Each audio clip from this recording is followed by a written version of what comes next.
या जल सिंचन जल संपदा मंत्री, रहीमन पानी राख ये बिन पानी सब सून। पानी के बिना खेती भी सूनी है। परम आदरणीय राधा कृष्ण विखे पाटिल जी, माननीय अण्णा साहब महेश के पाटिल जी माजी मंत्री, आदरणीय विलास खर्चे जी, एस के राय जी, सुधाकर बोराले जी, रफीक नायक बाड़ी जी, ज्ञानेश्वर आबा जी, भास्कर राव खरडे जी, कैलाश नाना तांबे जी, बीजेपी के जिले के अध्यक्ष नितिन दिनकर जी, नंदू सेठ जी, सोपान राव जी, मच्छेंद्र थेटे जी, डॉक्टर यूएस कदम जी, मंच पर उपस्थित और नीचे बैठे हुए हमारे सेतकरी बंधु भगनी और भांजे और अने भांजी,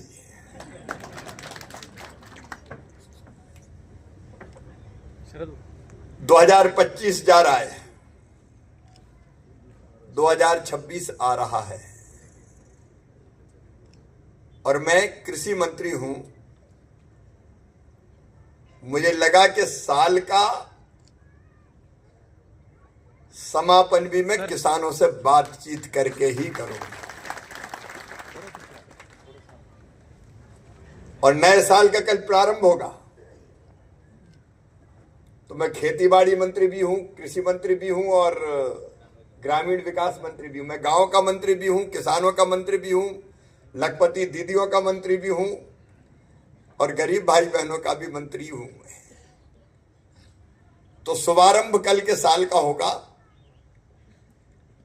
हमारे गांव में ग्राम सभा के माध्यम से और वह विकसित भारत जी राम जी योजना पर भी बात करेंगे। आपके बीच आने की मेरी बड़ी प्रबल इच्छा थी। साईं बाबा के दर्शन करने आता हूं, लेकिन मैं सच कह रहा हूं अंतरात्मा से, किसान अन्नदाता है। अन्नदाता मतलब जीवन दाता। एआई आ जाए, मशीन लर्निंग आ जाए, रोबोटेक्स आ जाए, लेकिन अनाज तो किसी भी फैक्ट्री में नहीं बन सकता, कोई एआई नहीं बना सकती, वो तो किसान ही पैदा करेगा। इसलिए वो जिंदगी देता है। और मैं कृषि मंत्री हूं। अभी जब स्वागत हो रहा था और स्वागत और स्वागत, मुझे लगता है एक से ज्यादा स्वागत नहीं होना चाहिए, नहीं नेताओं के भी दिमाग खराब हो जाते हैं। और हम मंत्री मतलब बड़े आदमी नहीं हैं, हम तो आपके सेवक हैं। किसानों की सेवा ही मेरे लिए भगवान की पूजा है और सचमुच में उसी भाव से आपके बीच आया हूं। हमने संवाद का कार्यक्रम रखा। वैसे खुले हाथ में माइक दे देना बड़ा खतरनाक होता है। कभी कोई केंद्रीय मंत्री ने ऐसा किया है क्या? लेकिन हम तो जनता को सुनते हैं। किसान भाइयों, मैं दीदियों से भी कह रहा हूं और बच्चों से भी कह रहा हूं, पाटिल साहब आपने एक बड़ी महत्वपूर्ण बात कही है। हर साल खेती का पैटर्न भी बदलता है और कई चीजें पढ़ाई में नई नई जुड़ती है, नए प्रयोग, रिसर्च, शोध, अनुसंधान, तरीके, कृषि पद्धतियां, लेकिन हम पढ़ा रहे हैं पुरानी। अब ये बच्चे पढ़ रहे हैं, मुझे आश्चर्य हो रहा है कि आप चाहते हैं कि सिलेबस चेंज होकर नई चीजें आए और आईसीआर वहां कुंडली मार के बैठ जाता है कि 10 साल बाद चेंज होगा। 10 साल बाद तो जमाना और बदल जाएगा। मैं जाते ही सुनिश्चित करूंगा पाटिल साहब कि जिस साल कोर्स बदलना चाहिए उसी साल बदलना चाहिए। हम 10 साल कैसे बच्चों को पीछे रख सकते हैं? 10 साल में तो आज की पढ़ाई, आज की पद्धतियां वो सिस्टम से ही बाहर हो जाती है।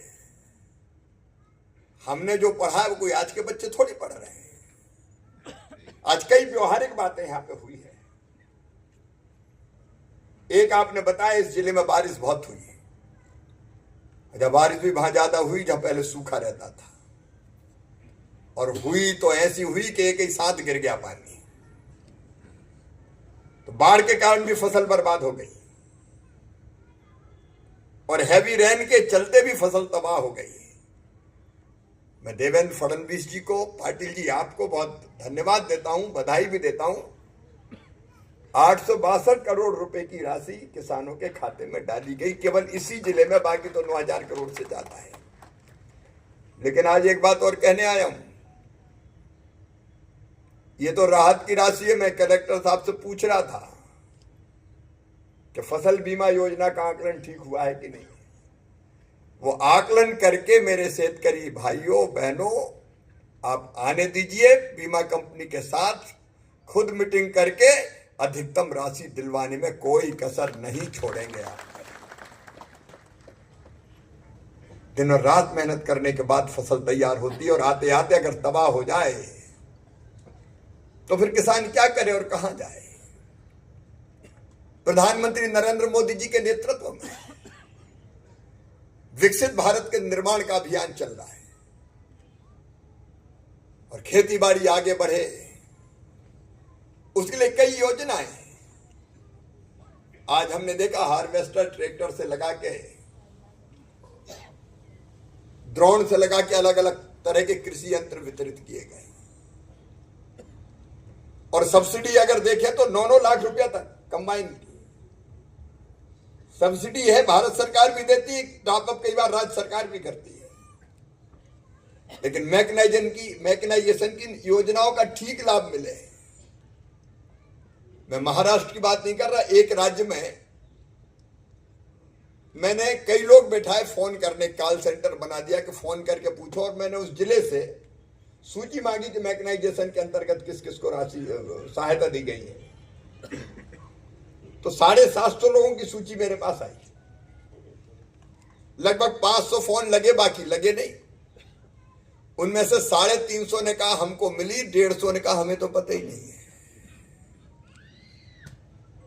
लेकिन महाराष्ट्र सरकार ने डीबीटी के माध्यम से डायरेक्ट किसान के खाते में पैसा डालने का फैसला किया है। आधुनिक टेक्नोलॉजी का इस्तेमाल करके एक एक पैसा पाई पाई किसान के खाते में जानी चाहिए।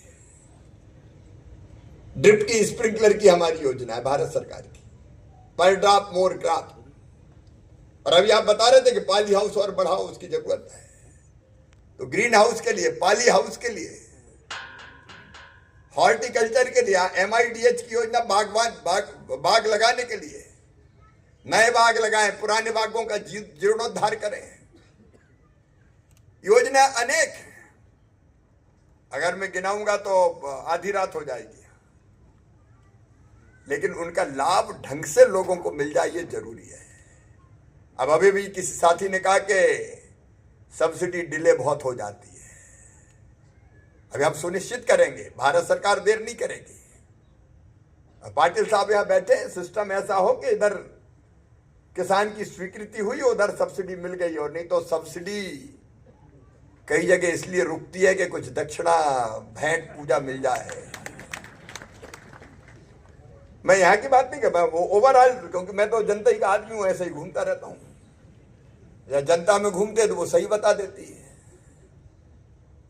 तो इस पर और नजर रखने की महाराष्ट्र की पूरे देश के लिए जरूरत है। यहां तो आपने पद्धति बहुत बेहतर बनाई, समय पर कैसे मिले जरूरी है, सही आदमी को लाभ मिले ये जरूरी है। और नहीं तो हिंदी में कहावत है, अंधा बांटे रेवड़ी चीन चीन के दे। पहचान पहचान के इसको देना है, उसको नहीं देना है। लेकिन आपने जो सिस्टम ऑनलाइन बनाया है, अब ये जरा और ध्यान दे लेना, नहीं लोग बड़े कलाकार ऑनलाइन में ही सेंध लगा देते हैं। लेकिन आपने सिस्टम ठीक किया है जिससे परफेक्ट आदमी को ठीक से लाभ मिले।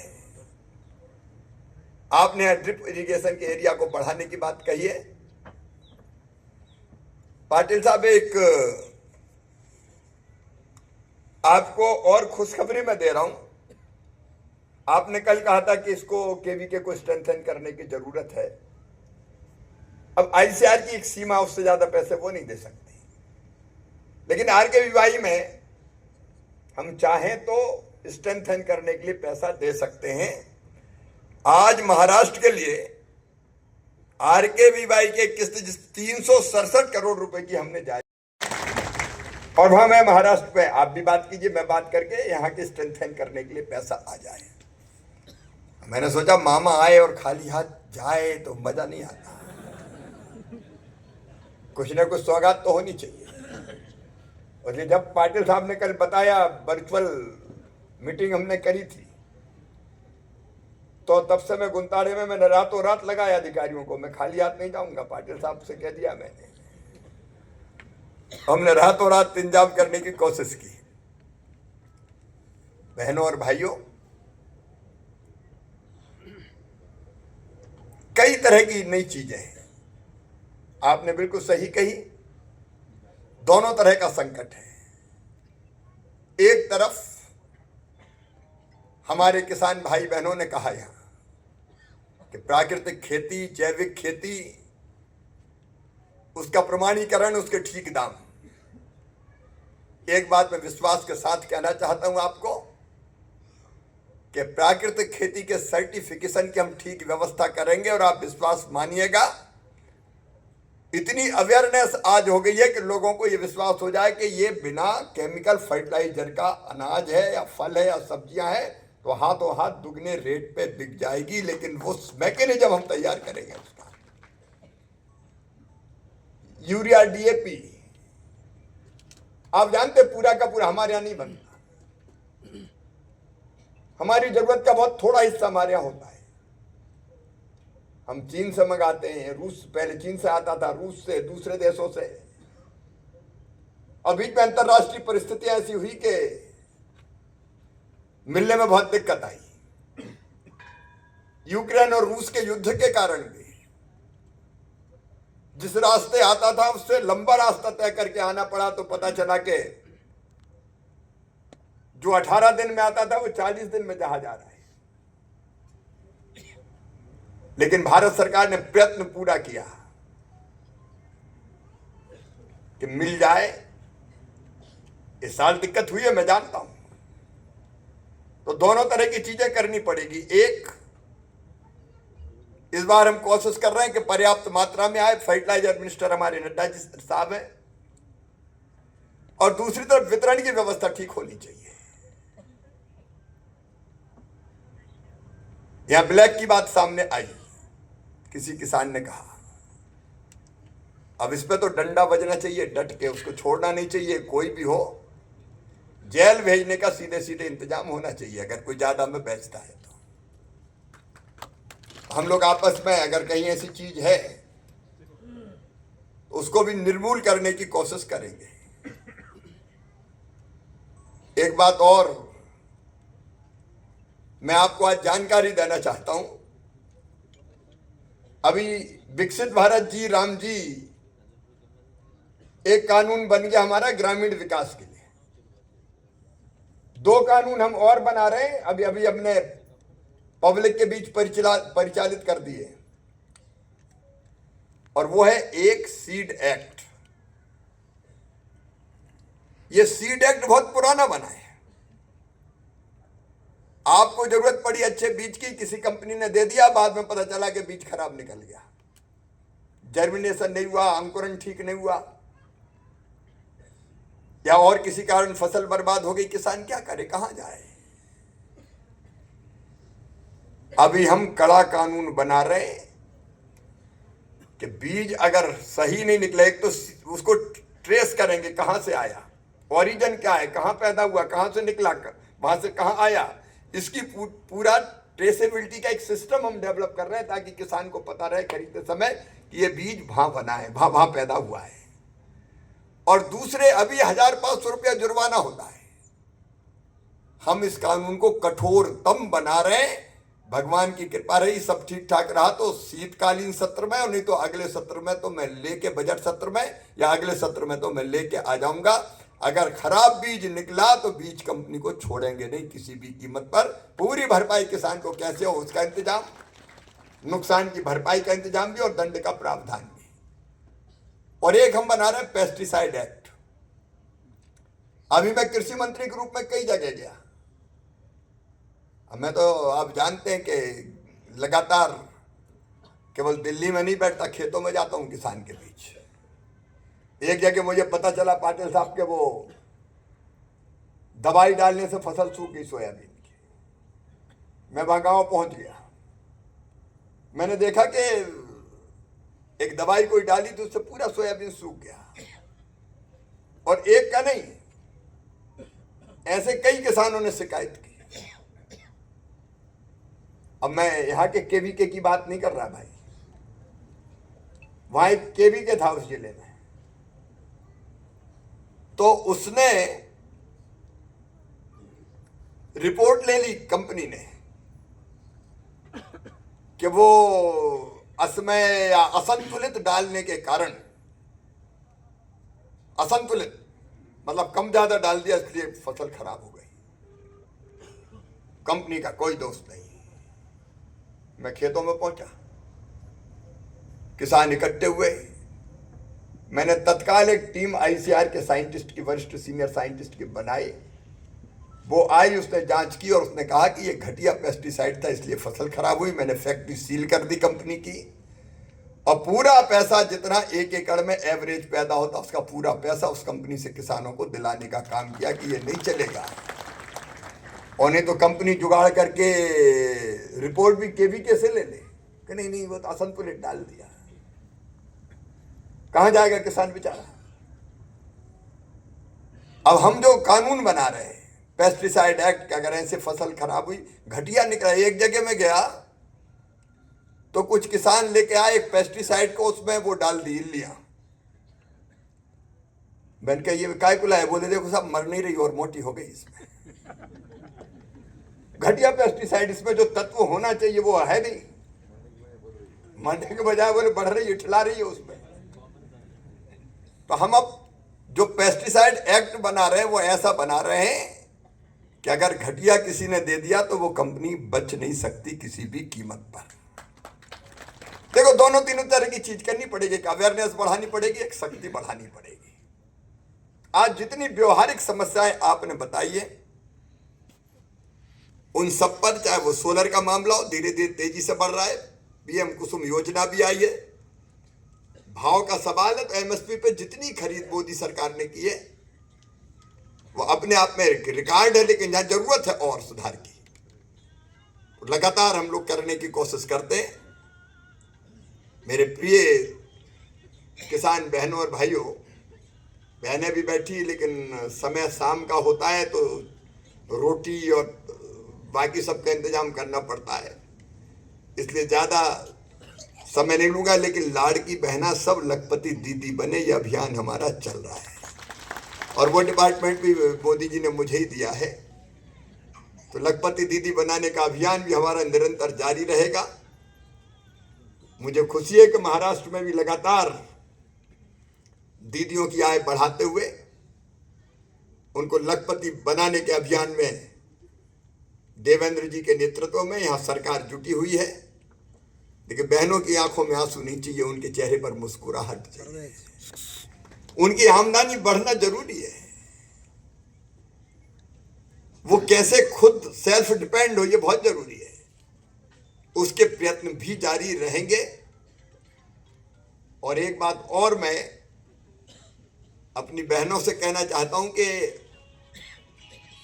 30 लाख आवास, पाटिल साहब 29 लाख अपनी सरकार अभी महाराष्ट्र में बनने के बाद, ये लगभग 1.5 साल हुआ है, 1.25 साल हुआ है।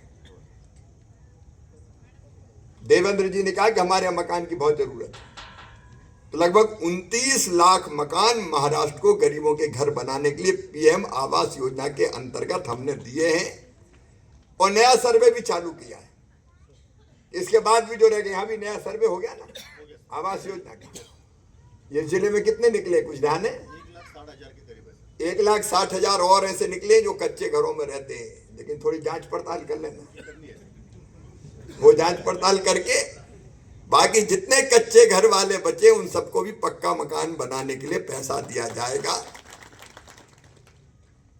देखिए सरकार का मतलब ही है कि हम जनता की जिंदगी में कैसे बेहतरी लेके आए, और उसी में हमारे जीवन की सार्थकता है, धन्यता है। उस काम में हम निरंतर लगे रहेंगे। आज साल का आखिरी दिन है और कई लोग आजकल हैप्पी न्यू ईयर भी मनाते हैं।